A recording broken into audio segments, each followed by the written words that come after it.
كانت اتكلمت ريهام عبد الغفور قبل كده على ان حصل لها تحرش من شخص كبير في السن. الشخص ده يعني هي ما كانتش قالته قبل كده في اول لقاء ليها، اتكلمت عن موضوع التحرش ده، ولكن بعد كده بفتره قالت ان هو راجل كان قريب جدا من عيلتها، وانها كمان يعني لما حكت لعيلتها استغربوا جدا. موضوع تحرش يعني الكبار السن بالاطفال ده موضوع للاسف شائع في العالم كله.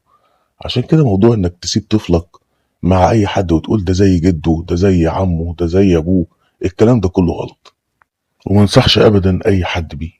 جرائم الاعتداء على الصغار يعني دي في الحياة كلها بتحصل للأسف الشديد جدا، رغم ان الناس ممكن تتوقع ان ده لا، ده راجل متدين، ده راجل مش عارف ايه. حتى على فكرة من السيدات، يعني السيدات الكبيرة برضه التحرش بأطفال صغيرة شفناها في دول كتيرة جدا، ولكن قليلة شوية.